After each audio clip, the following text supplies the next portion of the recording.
Greetings, everyone. Welcome to Tarrant County Five Stones. Woo-hoo. All right, if you're in line for food, feel free to stay in line. We want to say thank you to Catering to Love for providing the food today.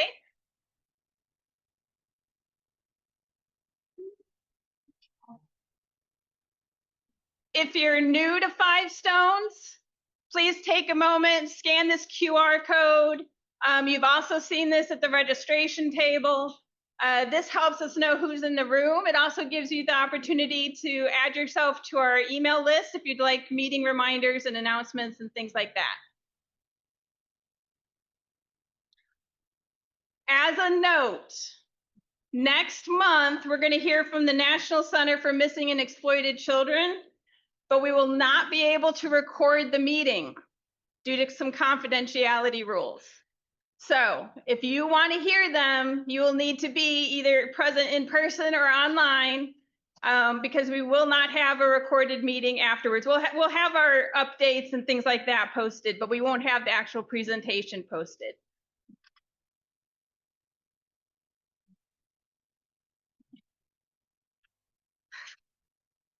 All right. We're going to come back to this in just a second.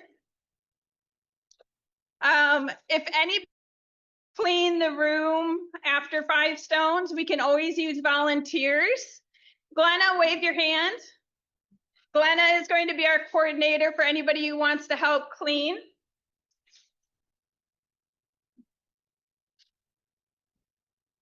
On October 1st, we're having a faith summit.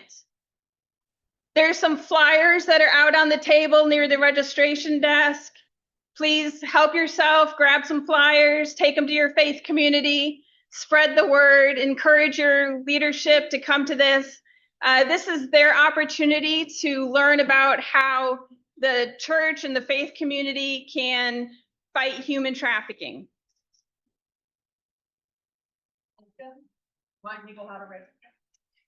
Oh, you can on the flyers, there's a link that you can follow, but there's also a QR code that's here on the slide and also on the flyer that you can register. All right, our spotlight today is Families for Freedom. And I'm going to have Eric come to the front and give you a little synopsis of his mission.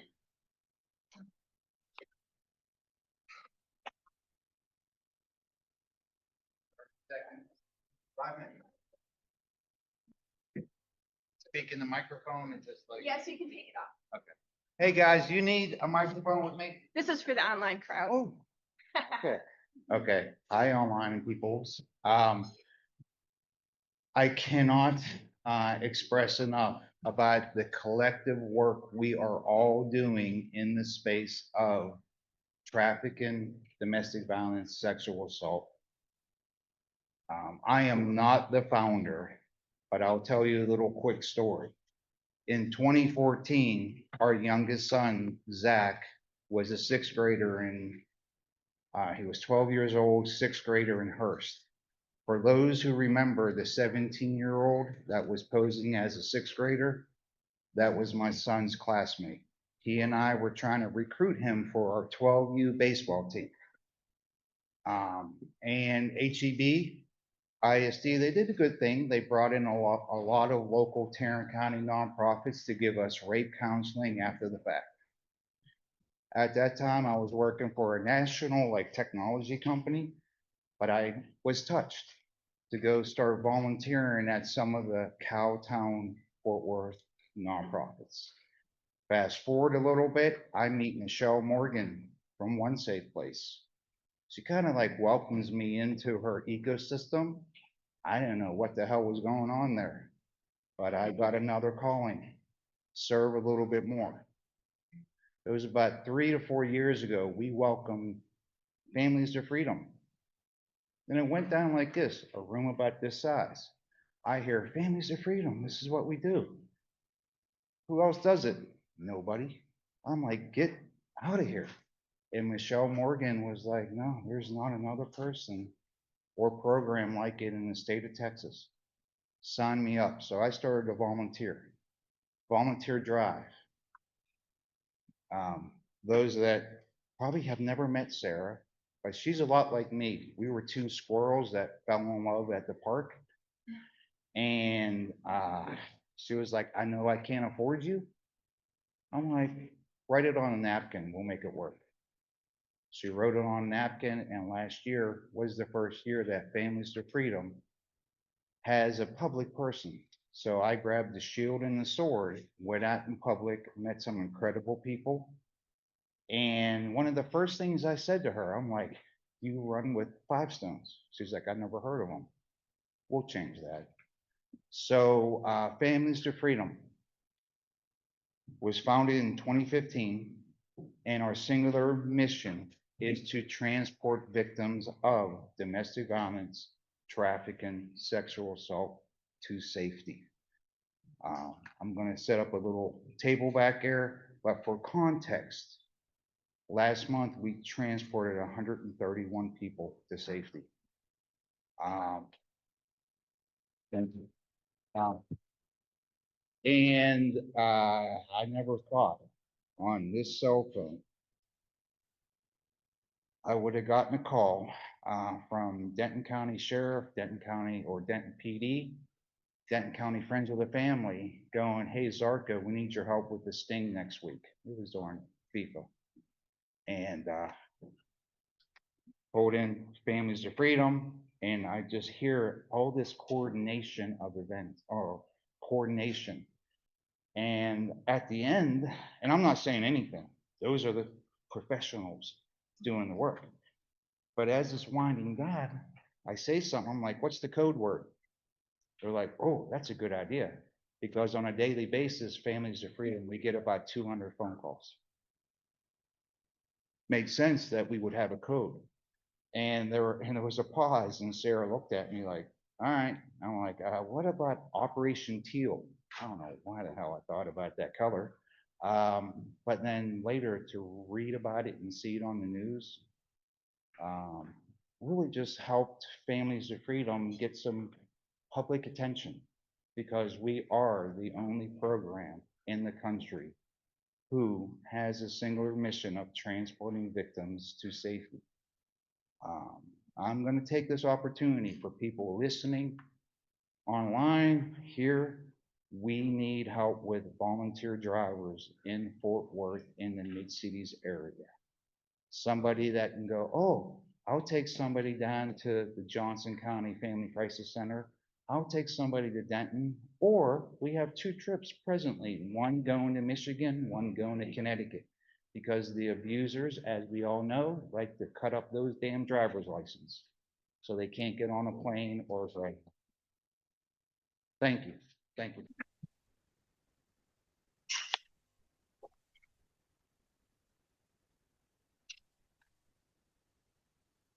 All right. As a reminder, we are open for our 5 Stones Award nominations. This is something that we do every November. We want to celebrate the leaders and influencers in our community. So I know this room is full of people who have made a difference. So take a moment, look at your coworkers, look at your friends who are in this fight, and take a second and put a nomination in for them. We would love to give some awards away this November. You can follow this QR code, and it'll also go out in the email afterwards. All right, now we'll do our law enforcement updates. This month, it's Fort Worth Police Department, and we'll have Detective Durrell.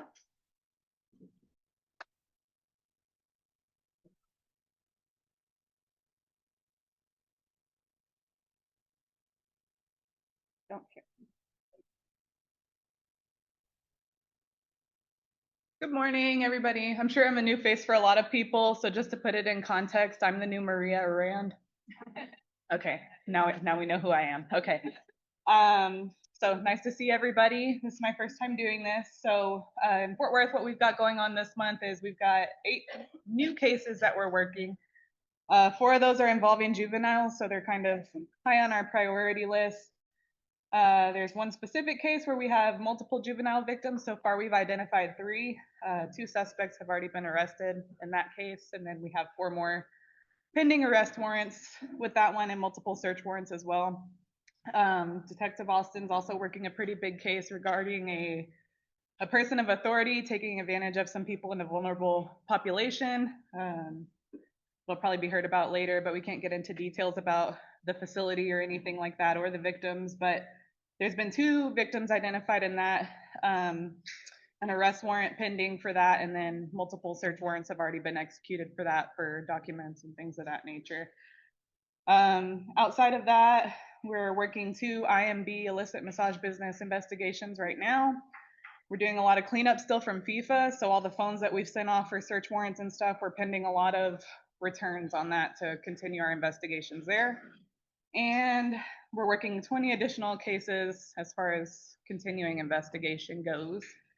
Arrests for the past month, we've had six arrests for the past month, and then as I mentioned, our priority focus is going to be those juvenile cases.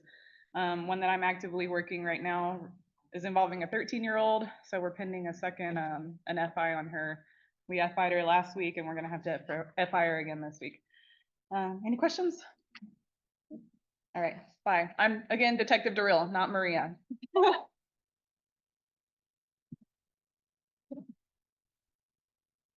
All right, thank you. Okay, I'm excited to introduce our speaker this month. Many of you probably know him. Sergeant Tarik Muslimovic has worked with the Arlington Police Department since 2008.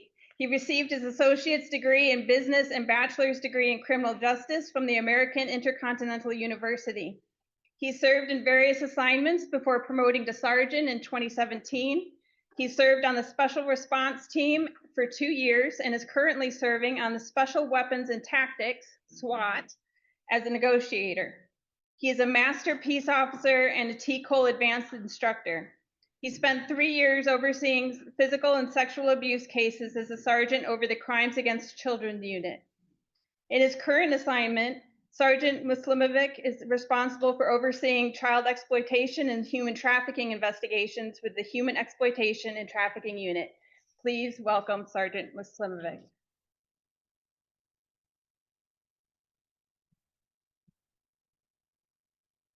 Good morning. Felicia, I'm so sorry. I did not think you're going to read this whole thing.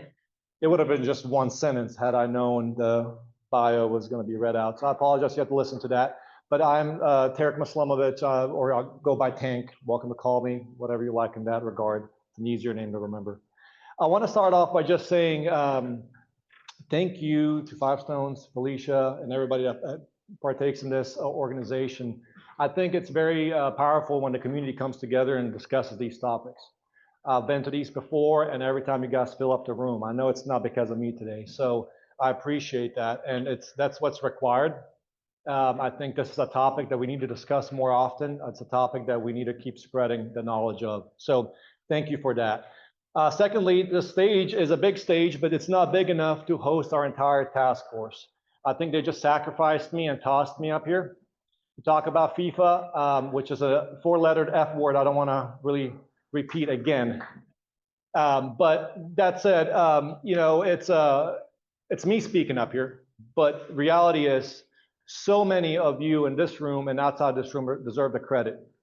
Obviously, our amazing Tarrant County Human Trafficking Task Force, Fort Worth Police Department, Tarrant County SO, my team, and of course our amazing advocates with both everywhere from Unbound, Rescue Hill, Rescue Her, Traffic 911, and so forth and so on. I mean, everybody deserves a piece of this credit because it is exactly what's necessary.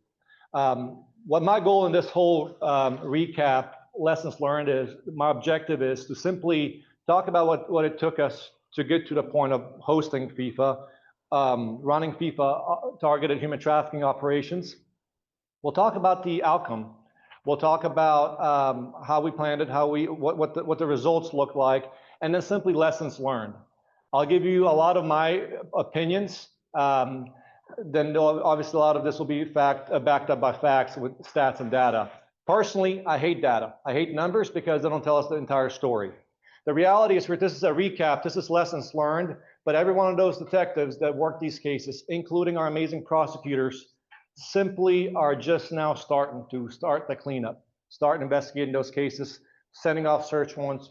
You heard her mention about cell phones and going through that data. That is the copious and tedious amount that people don't recognize. So for us, FIFA is just really now starting. So on the early onset of kind of the planning for FIFA, one thing we as a task force had to ask ourselves, well, who's going to come to the table? I don't know, some of you guys are nonprofits and they work in the space of advocacy. It seemed like everybody was coming out wanting to do good and help. And that's amazing. I love that. But the problem is, it is not the time to introduce a new partner as much as I want more resources, because we need to know who we can trust. We need to work with people who we have MOUs with. We have to have law enforcement partners that are victim-centered. And we'll kind of stay true to the mission of the task force and our greater good that we do and how we serve victims. So that was our big question. Which law enforcement are going to be joining and coming to the table? Then, of course, which nonprofits, which victim service providers are going to be present? You know, that was a easy answer. Obviously, we kind of have our core. We have Unbound, we have Rescue Hill, Rescue Her, and Traffic 911, A21. All of them are kind of core and near and dear to us. But the reality is, how do we spread those resources over that month span when we don't know what it's going to look like? We don't know how many victims we're going to recover, and we don't know, you know, the big thing I always talk about is currently in the North Texas region, we got about approximately 80,000 commercial sex ads. Okay? So as you're processing 80,000, let's say 1% out of those 80,000 are victims of human trafficking. We got 8 young ladies and men that step forward and say, I'm a victim of human trafficking. What are we going to do with 8,000 people? What are advocates going to do with 8,000 people? What is law enforcement going to do with 8,000 people? So victims, right? So that is a very powerful number. So when we're thinking about how to plan effectively, we can't run these organizations to the ground. So we had to come up with a plan to either share on-call or a crisis line, make sure that funding is set, making sure that resources are set. What does aftercare look like, right? So such an important question that I know nothing about, but I know those professionals do. So those were super important in the early planning stages. And then prosecution, state or federal. We're blessed to have both. Great prosecution with Tarrant County DA's office. We got amazing prosecutors on the federal side. So you know what? We said, let's bring both to the table. And this little three-legged stool, when I talk about human trafficking, I always talk about a three-legged stool. We have law enforcement, we got services, and then we have prosecution. So really, if any one of those suck at their job, that stool is going to collapse and it's going to fail. And what we really are doing is failing the victim, or we're failing a perpetrator who's going to go out there and re-victimize again. So it is the core of having those three things aligned, those three things doing their job at the highest level. Now look, we all know this. If you're not, and you cannot perform at the highest level, maybe there's a different job for you. Human trafficking shouldn't be this thing that we test our skills on. And so really we took what we already knew, who we already had partnerships with, and let's see kind of what it looks like. Took all of those in a great stride to then begin educating our community. We knew we had a lot of stakeholders. We knew we had in every city around the Metroplex, but we then started educating our schools. And guys, this is nothing new in a sense of this. We weren't doing this for FIFA. We do this on a regular basis, those that don't know. But I'm like, you know, media is going to come in, which I respect our media partners, but it can misinform sometimes on what the definition of really what trafficking looks like. So we're like, let's step ourselves into these spaces and educate. So schools, healthcare, faith-based organizations, community groups, and different events that we're planning around just the awareness. And then certainly our hotel and motel partnerships. Various different organizations stepped into this space and educated and helped deliver that message, which I'm very thankful for. I know every one of our law enforcement partners, from TCSO to Fort Worth and my team included, we're small. But that's why we collaborate and then do it as a team. So, and I apologize, this is really, oh, that's a big enough font. So since we were going to be the host city, those that don't know, Arlington hosted 9 matches. It was important then to make sure that all of our city departments were just simply educated on what this looks like. So we spent a lot of time with code enforcement, planning and development. We spoke to our multi-housing general manager. So it's a team of GMs that own different variations of community livings, educating them what that looks like. Speaking to, obviously you see Unbound doing the Not in My City initiative and Not in My Hotel. Those were amazing, just gets more awareness, builds and breaks down that wall barrier with managers at hotels where they can simply have a face they can call. Often what I learn is they're just afraid to call the police when they see suspected human trafficking because they don't know what the end result is going to be. What if they're wrong? Are they going to get fired? Of course not. At least I hope they don't. But the bottom line is now we can build those relationships. And then A21 spent time on a video that was about 30 minutes that was pushed across the nation. They had a couple of commercials pop up that just educated folks on human trafficking. So again, these are all the things we were doing prior to doing a single thing in the spirits of operations. And yeah, meetings and a lot of meetings. A lot of the familiar faces here, I got sick and tired of them. But I mean, that's the reality of our world. We need to meet because we need to be aligned, right? It's almost like these drills that we do to just make sure we're focused on what the mission is. But really, the one thing I was always confident in going into FIFA was that, well, 2 things. One, all of these operations that we're going to stand up and run, we're battle tested. And what I mean by that is we run these operations routinely. It's nothing new, not a single operation that we really run for the very first time during FIFA. So that was important. Second thing is, my department and our events planning unit, so it's a unit that is designed to staff and coordinate these major events. They're very good at what they do because of all the major events that we have in Arlington. So I was really confident that they're going to do a good job and that they're going to communicate to us if there are issues. So I'm kind of going back just a little bit, but what is really FIFA World Cup? If you just woke up today from a coma and you're like, aha, this FIFA thing. It is one of the largest global sporting events. So we know that. Significant increase in visitors and economic activity, and Arlington is expected, and Arlington is experienced in hosting major events. So here's the reality, and this is something, again, I talk about things that are my opinion, but I can probably back it up with some facts. Major events like this, you can talk about Super Bowl, you can talk about IndyCar we had earlier in the spring. They do not necessarily bring more human trafficking. It is simply not correlated with that. We see an uptick in commercial sex ads, but that's just something to keep in mind. That these events bring in more folks. These events bring in an international crowd. Y'all all have experienced visitors from all across the world, and you imagine the stadium running close to 75,000 people, another 50,000 people around the entertainment district across across North Texas. That is naturally going to bring up crime or increase crime, no matter what category you look at, not just sex trafficking or labor trafficking. But it's important to notate, and that's why we as task forces and individual agencies just have to be ready to respond. But it's very simple. They always say, well, there's more arrests during major events. There's more victim recovery during major events. Yeah, because there are people like us that stand up task forces and come together during major events. So numbers are going to go up. I can promise you, if this same team ran operations every month, we will produce the same numbers every month, and we will run our staff into the ground. But that's just the reality. And so we did this for these major events like FIFA, and it allowed us to kind of get some of the results we're going to talk about. So we talked about, increased visitors, increased demand for sex and labor. So that is very simple to discuss. If you are a human trafficking suspect and you are exploiting women or men, and you know this major event is happening here in Arlington, Texas, and there's going to be a lot of people there, there's going to be alcohol involved, drugs involved, and all the other things that just come with some of the entertainment, you may want to bring your victims to that area for potential exploitation.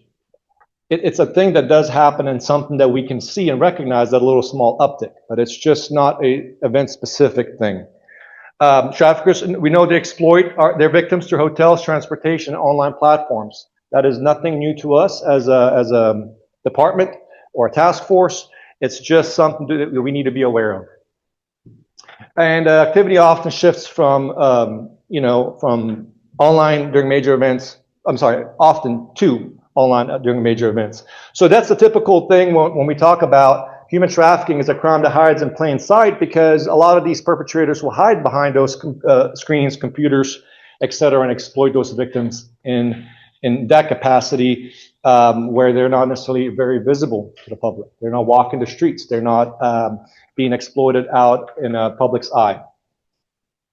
Our focus was very straightforward. Let's recover victims and connect them to victim service providers. That's as basic as it gets, because that is our fundamental approach to this on any given operation. Second step was holding suspects accountable. And kind of the focus on which categories this task force focused on was sex, labor, trafficking, and child exploitation. It was very important to us to keep child exploitation on there because, although when we look to recover victims, we want to recover children as well. But it's hard sometimes because there's other thresholds that interfere with our investigations. So it's very easy for us to encompass a online solicitation of a minor operation to target those individuals who have sexual interest in children. Now, whether they want to pay for it or do it for free, my opinion is they need to go to prison. Let's bring them in. So that was kind of the approach on all these three. That was kind of the focus as we were building out this FIFA platform.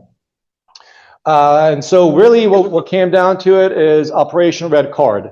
I'll say this, full disclosure, the name, I picked it, then I learned that everybody else picked it. We had federal partners that picked it. We had, if you research Operation Red Card, make sure you stay to Texas because other states have it, which is fine. I still think we're the best, but it exists in multiple states. So what we did really is 13 dedicated human trafficking proactive operations in June and July. And so this may not seem like a whole lot, but when you think about 50 to 60 people coming together in any given operation, that is a massive undertaking for resources. And we're talking about 1 month. So when you think about it from that standpoint, almost half a month we were running nonstop. What we also have to keep in mind is in between all these events and kind of embedded in some of these events, we had game days. So everybody was on freeze. Nobody could take time off. We had mandates that we had to work games. We had mandates to work support shifts. So it was a major crisis when you think about it from a personnel standpoint. And guess what? Aside from FIFA, aside from proactive operations, one of my detectives worked a really massive human trafficking case with multiple victims, in the middle of it all. So the phone doesn't stop ringing. And that was always our big question mark for our advocates. What is it going to look like on y'all's? And if the phone and you guys have intakes and intakes and intakes.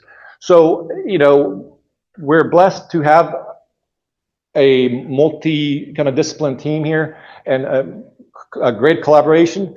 But it's just, those are the things that always kind of keep me up. It's like the question mark. What if a massive call out happens? Or what if, and that's exactly what happened with us.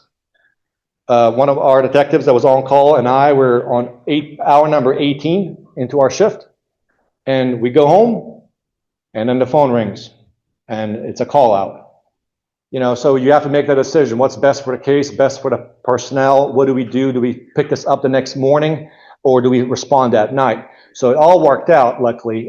But those are the things that we have to think about when we implement major operations like this.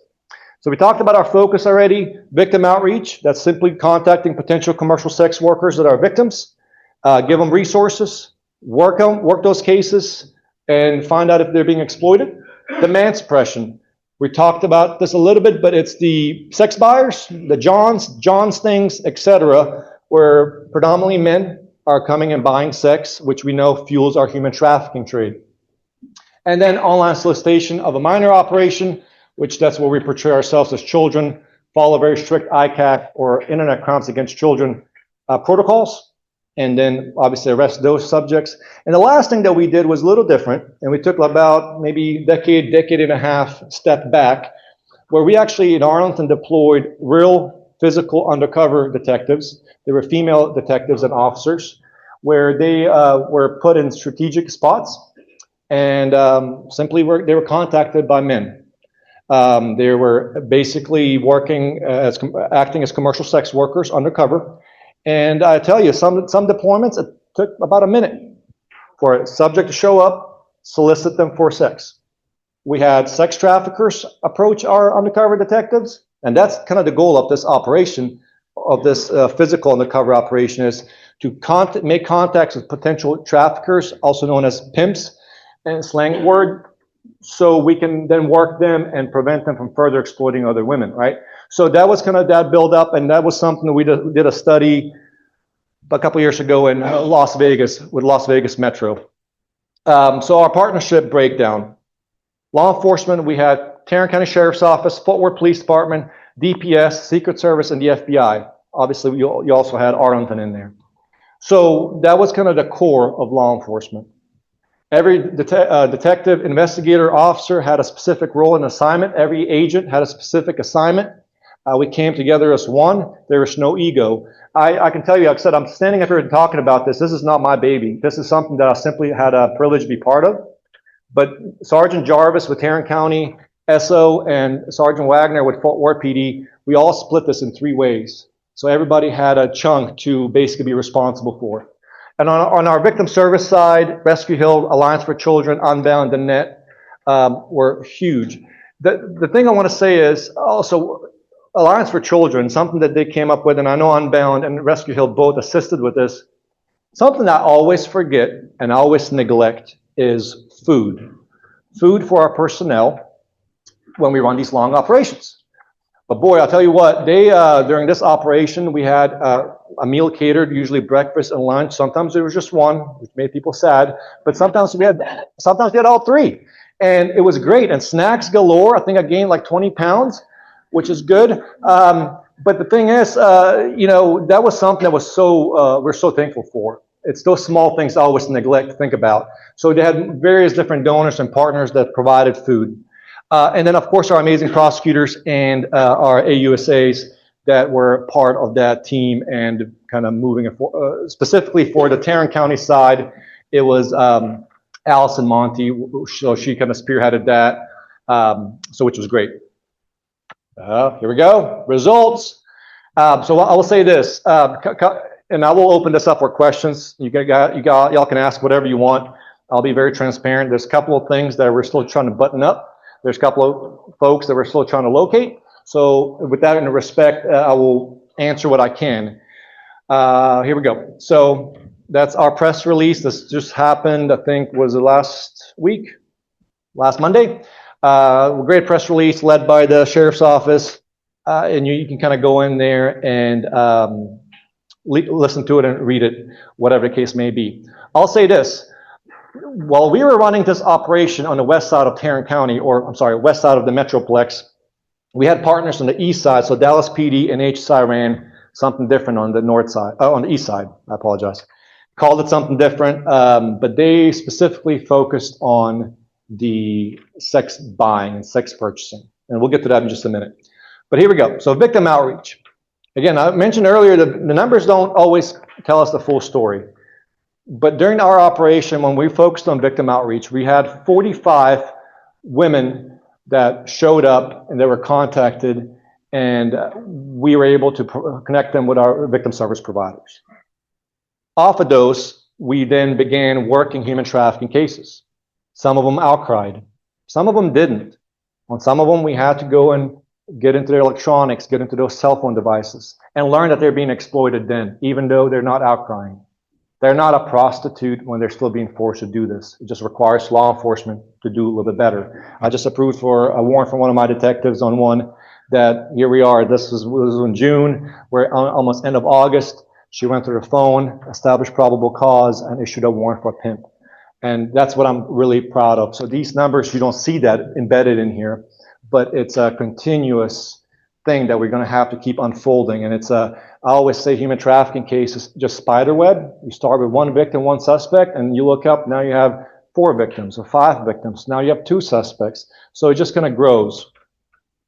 13 human trafficking investigation initiated. Off of those, 45 just kind of solely that we're turning into more. I can promise you there are more than that, because sometimes you just don't know what you have. And I was kind of forced to provide an update sooner than I would have. 8 arrests were made for narcotics and outstanding warrants. These are individuals who showed up and dropped off a potential human trafficking victim. Some of them were traffickers. Some of them were friends, just wanted to give them a ride. Some of them were something in between. But none of them were just law-abiding citizens or Uber drivers. That's the misconception. I love our rideshare program. I wouldn't do that to them. Unless they're traffickers, then they're going. On the demand suppression. So this is where we focused on subjects online. We posted our undercover ads, and then we had subjects contact us. These individuals showed up thinking they're going to have sex in exchange for money, but they were arrested by our officers. And the last one was the physical undercover operation / pimp reversal. 20 arrests for solicitation, prostitution, and then 2 narcotics arrests. You know, narcotics wasn't our priority. I'm not saying I'm condoning it. It's just focusing on human trafficking, and sometimes the known trafficker is going to do both. They're going to sell drugs and sell women, and so that's kind of like a double win. But that goes to show you it's present in our community. The big question I had media ask is how many were foreign nationals? 1, because a young man just made a poor decision and solicited a prostitute. Okay, and he was arrested for it. But this man didn't travel from his country to the United States to do this. It was just a crime of opportunity that he stumbled across. All of our victims were local. All of our suspects and traffickers were local. So that tells you it's not some kind of bus that's dropping these people off in our country. It's happening here. We're raising these people. Results, continuing. Online solicitation of a minor. So this is, again, where we portrayed as children online, had subjects show up and having an interest to have sex with a child. Multiple arrests there. So 10, I think it's gone up a little bit more, have been arrested so far, and then we have 11 additional active investigations. So these take a little bit longer because we have to investigate, fully identify, establish probable cause. But these are the types of investigations. I had somebody ask me, well, did you recover any minors? I didn't. So no children were involved or harmed in your operation. No, but I can count on 21 people that would have had sex with a child if we didn't run an operation. So snap out of it and ask your question more logically. And then the last thing that's kind of a dark horse in this investigation are illicit massage businesses. They exist in all of our communities, and we cannot neglect them because we know there's labor and sex trafficking going on within them. We also kind of last minute put this initiative out there and ran a massage business inspection that resulted in multiple cases, multiple human trafficking cases to kind of build off of. These take a long time, but again, that was a focus on that. So we're going to kind of break this down into that. Those were the results. We'll focus a little bit more on lessons learned. Some of these things were, I wouldn't say necessarily a new learning thing, but it was more of a reminder. We know that we cannot combat human trafficking alone. So it requires a multidisciplinary team. No, not just saying you're a task force. No, not just saying you work with others. It is a true multidisciplinary team approach. When you call me, I answer. Almost like a law-binding request that we step up for one another when it comes to this topic. And that's kind of how we did. We had each other's backs. We simply were able to show up, work long hours, and there was just no quit. But that was that preparation. I mentioned earlier, I made fun of it, meetings. I think my staff was also very tired of meetings, but it's kind of setting that stage and setting that mindset early. We know that these investigations simply take a long time, and I can promise you can check back with me next year, we're still going to have active investigations from FIFA. That's just the reality of it. We simply need to recognize that the supervisors that supervise human trafficking units always need to be looking for ways to expand and grow, because that's what this crime is doing. It's growing. And if your staffing model is the same as it was 5 years ago, then we need to do better, because that's just the reality of it. It's climbing. And then intelligence-driven operations. One thing I will say is that was a learning experience for me. It's kind of like, you know, more than one is always better. So in our operations, we have crime analysts. They're phenomenal at what they do. That is all they do, is they provide intel, help us identify suspects, help us identify victims. And it's a very on a real-time basis. You give somebody a piece of information, 30 seconds, they'll turn around and give you something that you want back. In this operation, we had multiple crime analysts. So there was no backlog. There's 3 to 4 crime analysts in any given operation, which helped us really expedite our investigations. If there was something that we absolutely needed, if there was some cluster that just unfolded, we were so prepared to tackle that. And that is something I would love to continue doing when realistically, you know, when reasonable, I guess, perhaps, on embedding these in our future operations. Yeah, early interagency coordination matters, right? Establishing roles, communication channels, operational expectations, and the points of contact before deploying, then it significantly improves our efficiency during multi-agency operations. That is just that. We were not sure what it was gonna look like. I offered up my phone number and I said, okay, if something happens within this region, just call me. My phone didn't blow up. I mean, it was ringing, but it wasn't crazy. But the point is, we had roles established. We had people that we could lean on to take and coordinate that if necessary. And so that is something that if we didn't have those boring meetings ahead, we would simply maybe struggle in this category some. That was important for us to figure out. And then funding. I'm gonna say this for law enforcement. I don't know how my colleagues on the west side feel about this, but I'll say this, that if we didn't have the funding from FIFA, the little that they threw our way, we wouldn't have been able to do half of this, because I think the average was about 60, 70 hours per detective that was worked. I had some that worked even more than that. And mind you, that is not counting game days. So they would work 60, 70 hours for human trafficking, and then they will be put in a command, whatever assignment directing traffic for the game, or whatever their assignment may be. So I say that was only possible because of funding, and that was only possible because, and I hate to say this, because we restricted leave, so nobody could leave, and it was just their captive. So it's, but something that we learned is when we plan massive events like this, funding is a thing I think all of us could benefit from.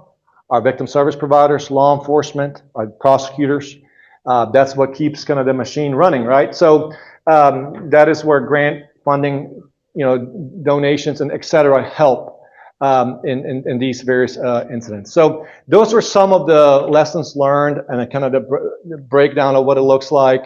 I'll leave this up here as well. The question always asked generally by the public, and most people in this room know this, but how to report human trafficking. Obviously, if you're in danger or immediate need of something, 911, but then there's a national human trafficking hotline. I'll give them kudos. I did receive several tips from the hotline. The response is much faster than it would used to be. So now if you report that, it's within a couple of hours, I'll get the tip and I can forward it over to a detective to investigate.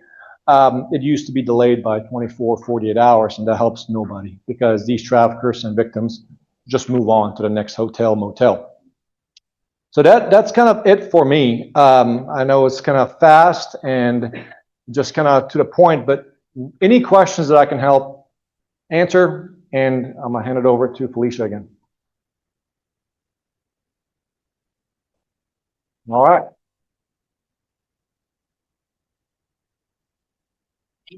Thank you so much.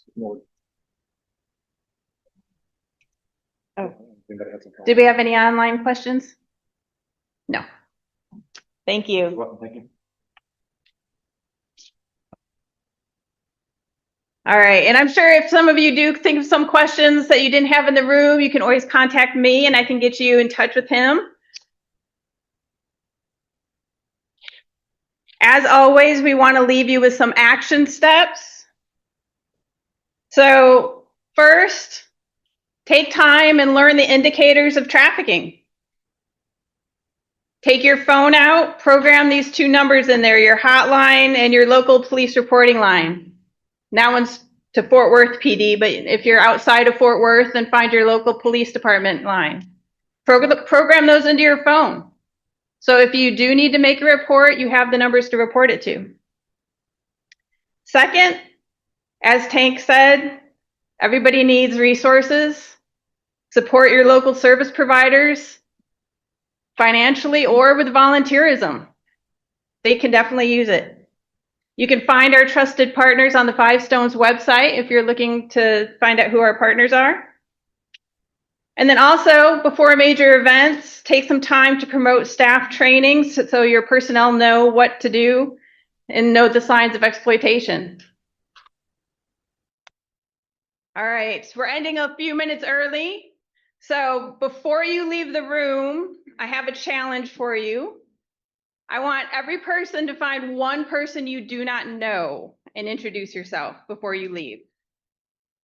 All right, thank you for being here today. We'll see you all next month.